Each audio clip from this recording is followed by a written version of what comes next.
Good afternoon from my side. I think it's morning from where you are. So good afternoon from London to everybody. And thank you so much, Madam Atilola, and all your guests and speakers.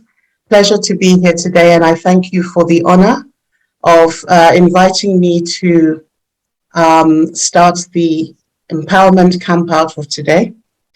When Madame Felicia invited me to deliver this keynote, I accepted immediately because the work that CIES does to promote the success of young immigrant youth in Canada speaks very much to the heart of the work I have spent most of my career engaged in, which is building skills and nurturing leaders. I've been blessed and I've been very fortunate to have a life that has been rich in experience, in adventures, and in the opportunity to meet some fascinating people. And I would like to use this occasion to focus on the opportunities you, our young generation of future leaders, have ahead of you, and to share some of my advice on how you can indeed prepare to avoid repairs. I hope the lessons that I, an African woman who immigrated to London and the product of different cultural experiences, have learned will also help you. So some of you listening, hopefully many of you listening, will be young people starting out on your journeys.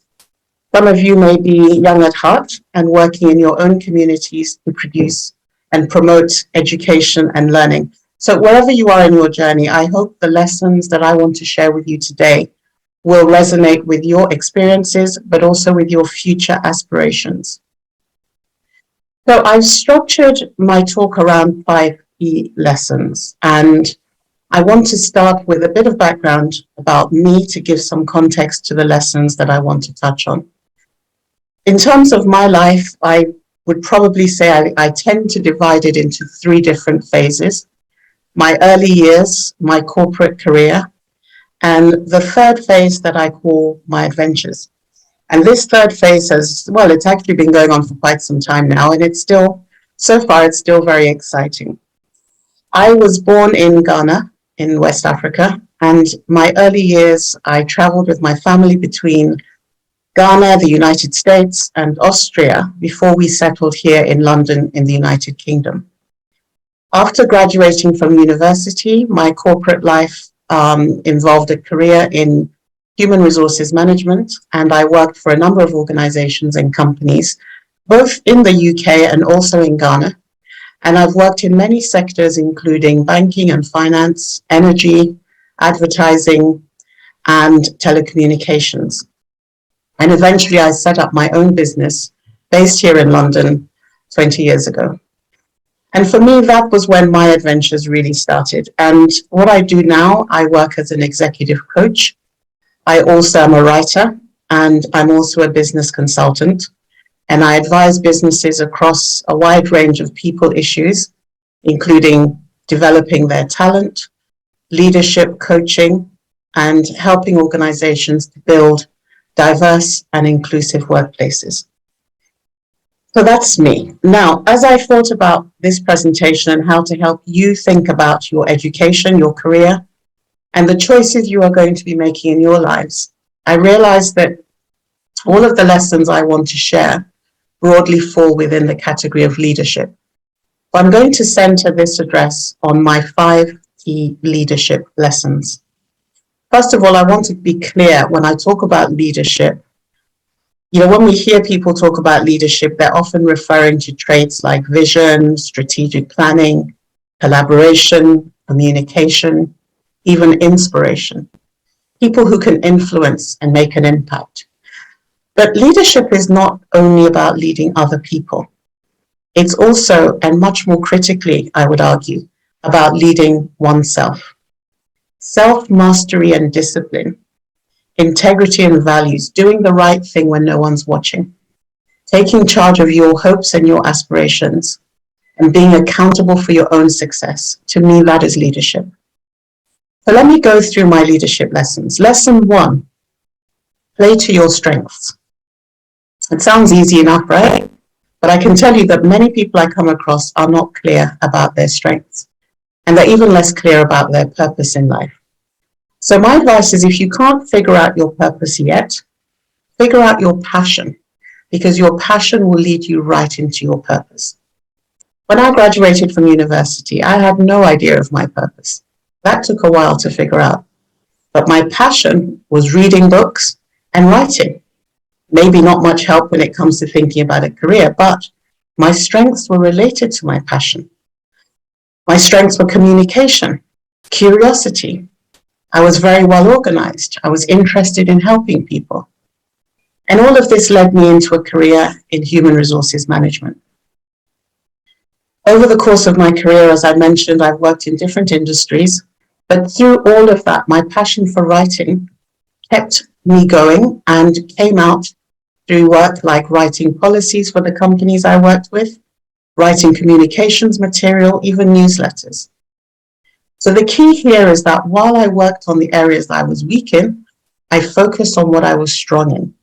So my lesson here, and I would encourage you to do the same, yes, improve your weaknesses, but play to your strengths, because your strengths are the skills that come very naturally to you, and they will give you an edge because you will typically enjoy using them while you're actually doing what you do with them. Lesson number 2, build alliances and build networks. As one of my clients said to me a few years ago, in the end, it's always all about people. When I left corporate life to start my own business 20 years ago, it was a real lesson for me in terms of the power of networking. I set up an organization called Interims for Development, and it was to build a network of professionals who were ready and willing to work within Africa to support African organizations. Now, starting a business was very daunting, but what I did was I joined networks, women's networks, entrepreneurs networks, business networks, even international networks. This gave me a chance to meet other people in the same position, also starting businesses, and for me to learn and to share what I had learned as well. Our very first piece of work, my new company, was won through a conversation at a networking event. And that company that I was speaking to went on to become one of our biggest clients over many years. With the business, collaboration is what kept us going. We collaborated with different organizations, with national partners, with charities, and even with country marketing organizations. After many years of running this business, I was awarded a CBE by the Queen, but this was not something that I achieved by myself. It came through partnership. It came through collaboration. So my lesson to you is to reach out and build networks. Nurture them by also giving yourself and your time. So whether it's your family members, your teachers, your professors, maintain strong networks and talk to people about what you are trying to achieve. If I hadn't told anyone and everyone what I was trying to do with my business, no one would have known how to help me. Today, you're very fortunate. You have platforms like LinkedIn, WhatsApp. All of these are tools I didn't have, which you can use to reach out to people and to navigate the barriers of making contacts. So I urge you to use them. Lesson 3, be your own authentic self. I want to urge you to be proud of your heritage and proud of yourself. Even if you don't see other people who look like you in important positions, you have to see yourself where you don't see others. You have to rise above the stereotypes that people like you are given.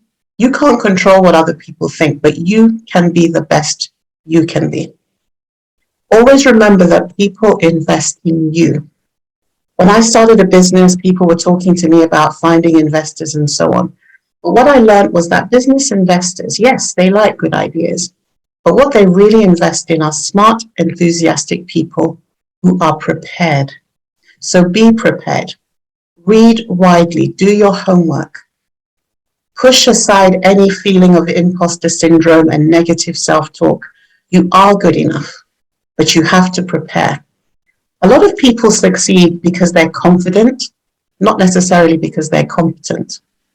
But you have to aim to be better and to know your stuff. I've been in situations where the power has cut off in the middle of a PowerPoint presentation, which I hope doesn't happen today. And I've had to carry on.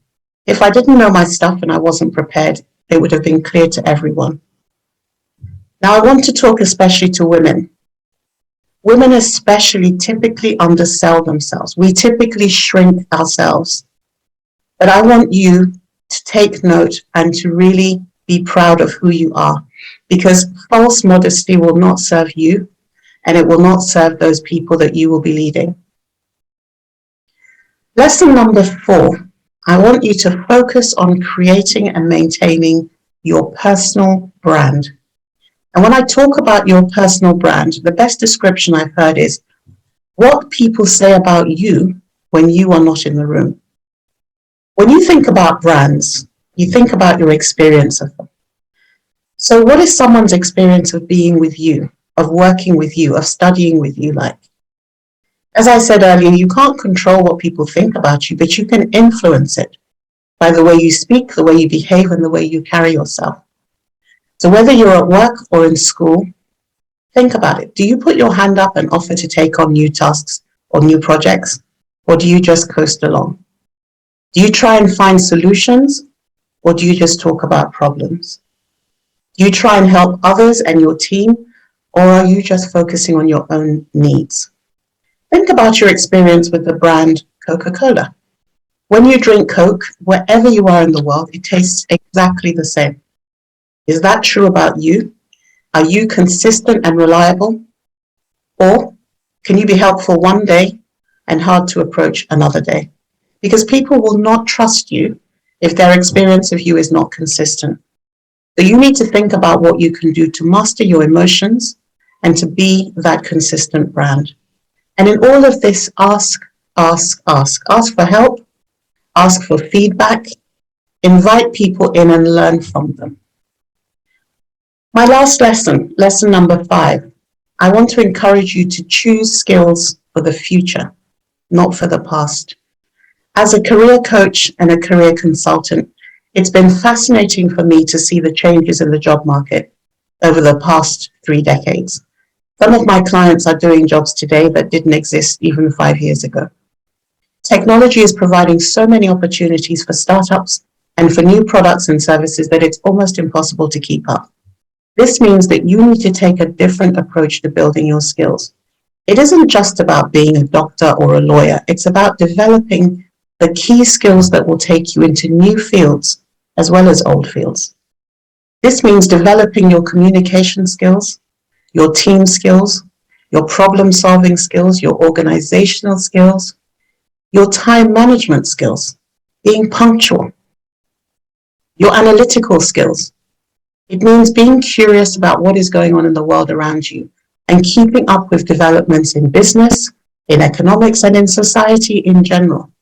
Because even when your network is supporting you, you have to demonstrate that you are capable and you have talent. And as you climb up the ladder, use your voice, women especially. Speak up and be in the room. Because when you have earned the right to be there, you have to own that right. For me, finding my voice came when I finally figured out my purpose. And for me, my purpose is quite simple. I want to change the narrative about Africa and about Africans.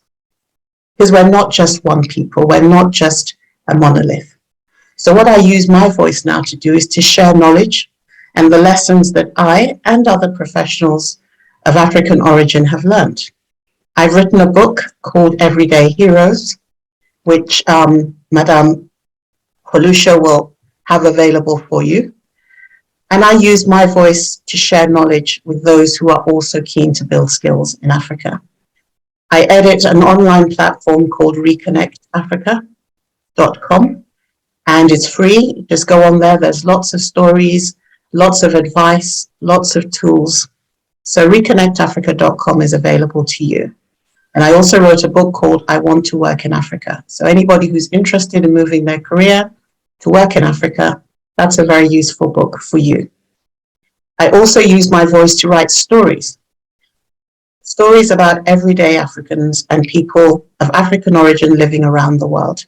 Because it's important for me to show the world that we are normal, living, breathing people who wake up every single day, who take care of our families, and who have the same hopes and the same aspirations as everyone else.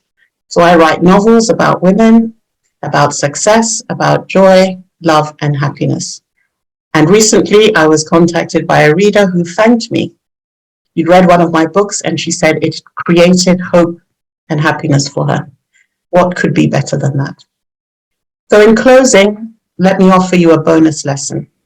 Leadership, whether you're leading yourself or other people, is not easy. And don't believe anyone who says it is.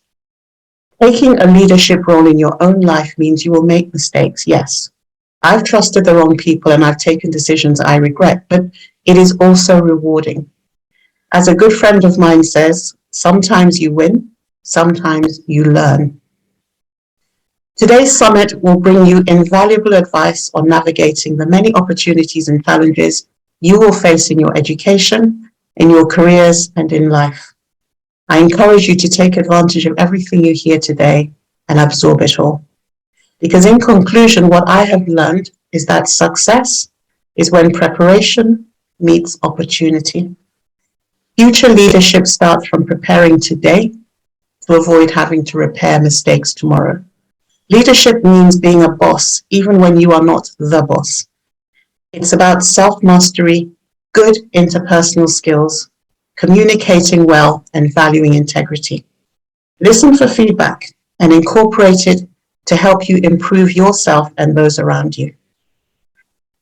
With that, I wish you all a great day of listening, learning, and taking action. Thank you for listening to me. And with that, I declare the summit officially open. Thank you very much. Thank you very much for having me again. My name is Rachelle Kabuha, and I'll be the next speaker for today. But just to say thank you to Ms. Francis and her knowledge, and how I also learned a lot of lessons. So I would say thank you very much. As a young person, we learn through people who've been in the same position. So we are all learning, and we never stop learning. We're still in the journey, and having mentors in life is always very important for us young people. So being a recent graduate from the University of Winnipeg, life is different. And it didn't just come so fast without any energy and without efforts and like persistence, patience, and determination. So those key lessons will also be important in your lives, also as you move through your education to like having a degree. It doesn't come just so easily. I have a major in international development studies and criminal justice. And I have also a minor in conflict resolution. And I feel like with my degree, especially in international development studies, is one of the passion that I have, or I had even before going to school, just to be able to use my skills to be able to empower other people who might be in my position. So coming to Canada a few years ago, life wasn't that much easier. As we all know, coming into a home country, in a new home country, is always a lot of challenge. But the challenges, I was able to solve them or able to move through those challenges, not by myself, but having mentors, having people that I can look up to. So I would say part of my story, I work at the University of Winnipeg Foundation. So basically, I work at the University of Winnipeg as a stewardship and development assistant. We just work with fundraising, and we do develop strategies for donors or alumni to be able to donate to the university for like students to be able to get scholarships and to help the whole university. So I'm one of the people who work with those strategies. I also volunteer with the University of Winnipeg. I volunteer with WASC, which is World University Service Canada, where we bring 2 or 3 refugees from Africa to come to Canada. They study at the University of Winnipeg, and we monitor their success here. I also volunteer as a youth leader at my church, which is Anchor Point Church. And this also is very empowering for other young people to look onto my experiences as well. And I am also a board of director for Together for a Strong World. And part of me, again, I do speak English, French, and Swahili, and I love baking. If people love baking like me, we are in the same team. On my free time, I spend my time baking with my mom, and everybody enjoys my baking, I would say. So, as the theme for today, your future prepare to avoid repairs. So, this is to say again, what do you need to know in order to prepare for the future? So, what are the mistakes should we avoid? What are the mistakes that should like we should go away? Which is really hard because we all make mistakes. We learn through mistakes. But the lesson for today, like what can we do in order for us to be able to go away from those mistakes? You know, when people have done something, don't go there because you're also gonna end up like them. So if we can learn something from this lesson, that would be great. And as we learned from the previous speaker, so many lessons. And so today I also structured my lesson, my speech into 6 key lessons. And I hope it's going to be beneficial to all of us. The first lesson that I have is resilience. So resilience is like, don't give up on your goals. Please, like people around you will discourage you. They will try to put you down and they just want to make you feel bad with what you're doing. Just don't listen to their discouragement. Reason why, don't share your plans with everybody. Not everybody has the best interest of you. You know, you're moving on with your life and you're doing great. And then you go to these negative people. They will, of course, discourage you.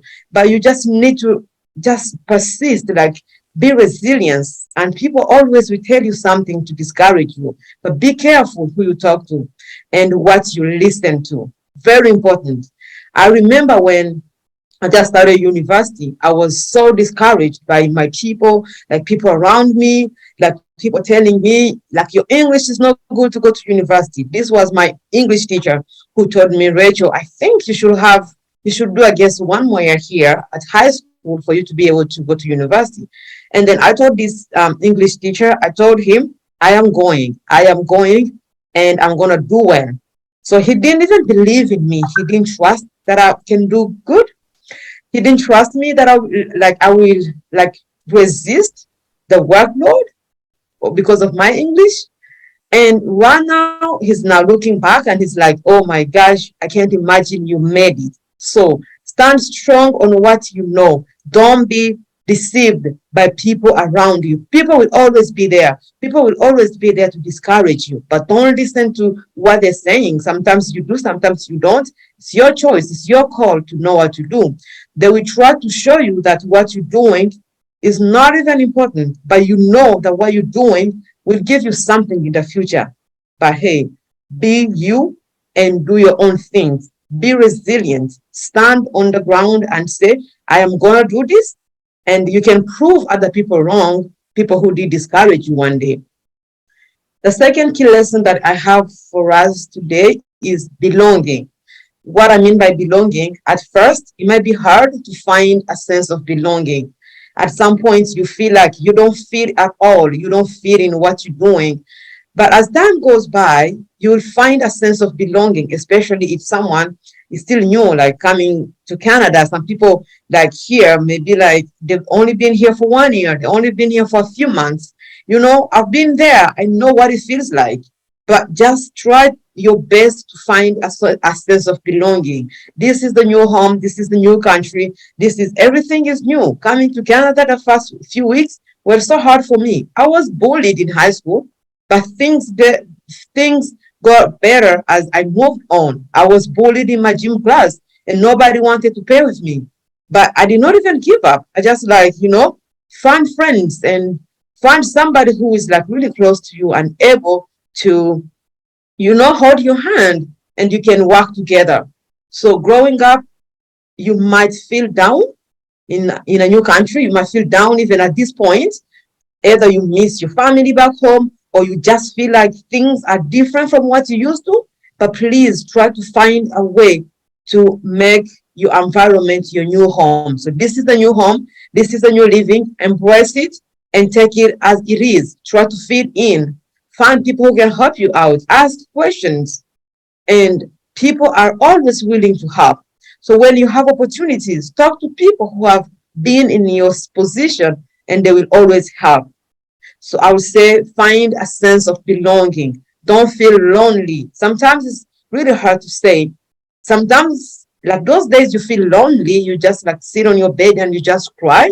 But then when you go outside, please just hide your feelings and just like feel at home. That's the only way to succeed in this country. That's the only way like we are able to achieve our goals, because people are always there, will always tell us stuff, but make a community, find where you can also fit and enjoy life in Canada. The third lesson is patience. This is super hard. This was also hard for me. On my go on your own pace.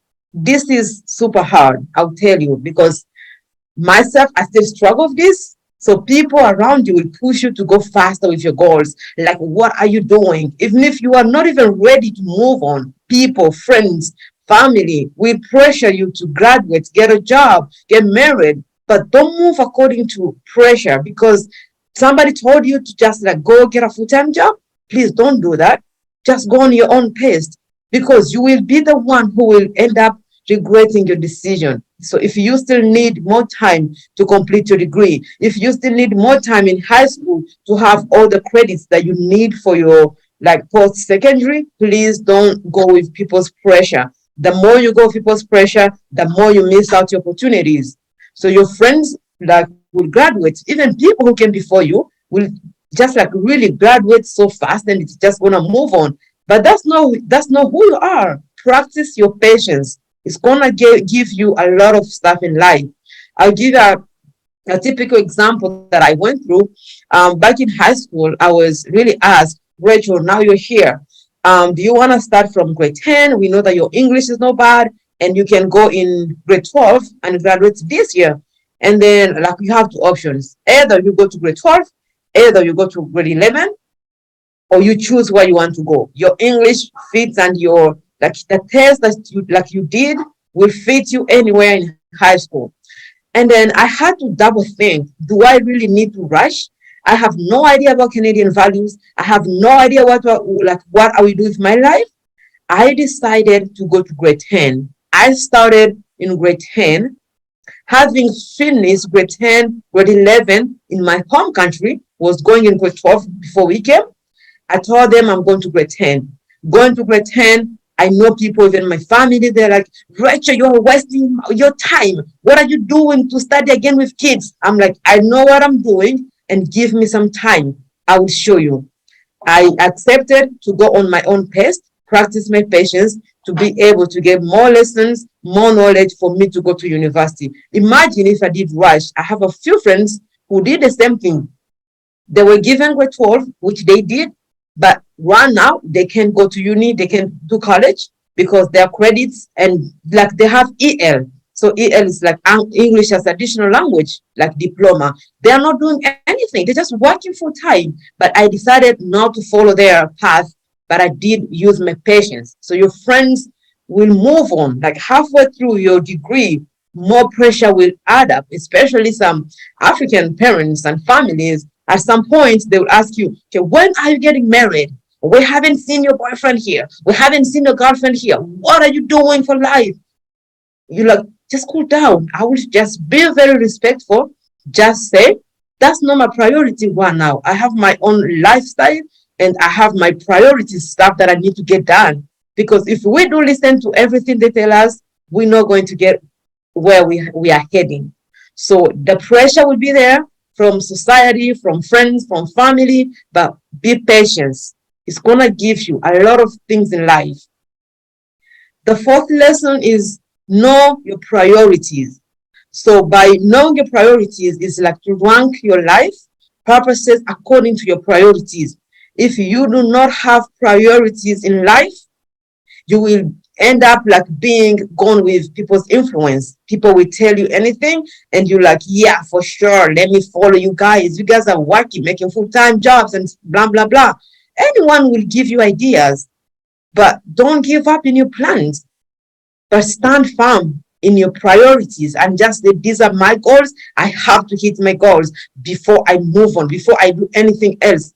You will overcome if you go with priorities. Have a piece of paper each year and then write down your goals, and it's going to be perfect.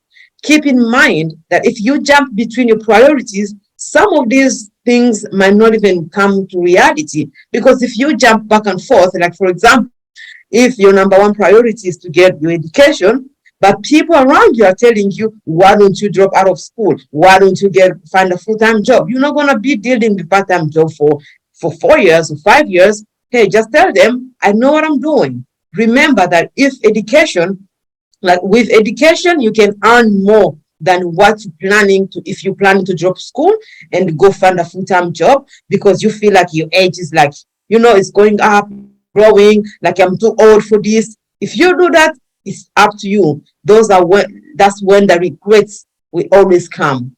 For some people, their priorities are just have to finish school, get a job, finally get married, buy a house, and among others. If you mess up with your priorities, if you skip some of these steps, you may end up having the regrets, and which is what we're trying to avoid for life. Don't just jump into stuff and achieve goals like number 1, 2, 3. You go to number 3 instead of number 1. You may end up like really saying, if I knew, which is the worst. If you do not always, it's not always the case to fail. Like, you can jump between your goals, but if you really practice your priority, you will make and you will achieve more than if you do not go with your priorities. Number 5, don't give up. Where many things that will make you wonder your life, and you like, people like at my age, they're like doing blah, blah, blah. They have already businesses. They've done school, and I'm still in school. Hey, don't give up. Stay strong in everything. I know school is not easy, but don't quit. The same people who discourage you will be the same people to laugh at you. They will blame you. They're like, okay, so you started, you never finished. Maybe that's your lifestyle. You always study and you never finish. After giving up, you will feel guilty about yourself. But remember that many people out there, they want you to give up, right? They just want you to be like them. Like, why are you like trying to be above us? Just don't listen to their like things to make you discouraged and give up in your goals. Just hang out with people you think will help you to grow, will help you not to feel like down, for you to give up. Yeah, I've seen people who discouraged me. A few friends asked me to drop out of school. I've been also there and joined them, like working full time. Like, Rachel, you working less, like you earning less money. Okay, I'm living within my family. I'm only paying rent, like very little money. I can only contribute for food because I'm living in a family. Why do you want me to drop out of school? So if you have a support system, please don't listen to people who will ask you to drop out of school and just go make quick money. Quick money will never give us what we need. If I have listened to these people, I could not have been here today. My friends, some of them run away. They're like, what the hell are you doing? 4 years is way too much. Like, Rachel, really, actually, we are working full time. Why don't you join us? I did not listen to them. I spend my time with my family. I spend my time with my books, my teachers, my classmates, and that was my lifestyle. And those people, when I graduated, I also finished and posted my graduation pictures. They're like, oh, wow, you done, congrats. But remember, those are the people who they laugh at me and they moved on. So don't give up on your plans and on your goals. The same people will blame you and you're going to feel guilty. Lesson number 6 and the last one, respect and value people who give you advice and who guide you. This is very important. You will always have people at each stage who will tell you, Rachel, I think you should do this, Rachel. I've been also there. I can also mentor you. If you have those people, please hold hand. People who give you time to discuss about your life purposes, such as educational goals, career goals, and life in general. Please hang on to them. As you might know, we live in this busy life. Everybody's busy, like trying to have and meet, like the needs are always there. Everybody's busy schedule, but we need to push harder. Be the first one to initiate the conversation. Be the first one to ask them, hey, do you have some time to hang out? I have a few questions for you. I'm so confused with life right now, but I need your guidance. Please, you need these people in your life. You need this mentor, because without these people, sometimes you get stuck and you give up. But if you have these people in your life, hold on to them. Don't let them go, but book them, ask them, when can we go for a coffee? I have a few things to discuss. Ask them about their life, and then you also start telling them, they will guide you. In conclusion, the above key lessons are just a few of them, but if we follow them and we put them in practice, like in a practical life, we will be able to avoid repairs. There are only these, like we've heard from other speakers, okay, we need just to take these lessons, put them in practice. We're gonna see in 5 years from now, your life is gonna be different. Don't always listen and do everything they're asking you to do.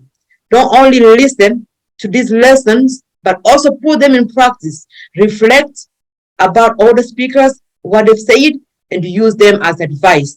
Life is full of many surprises, and if we play the game safe, we'll be successful. To play the game safe means be patient, don't give up, know your priorities, be resilient, be strong, and among others. On the other hand, if we do the opposite of these above advices, of these key lessons, repairs can occur, and we may say one day, if I knew. So I would say that we are all on the right track. Right now, we are doing the right things. We are on the right track. Don't let anybody to take away your path and your future. And we need to keep fighting for success. Thank you for listening, and thank you for being a wonderful audience.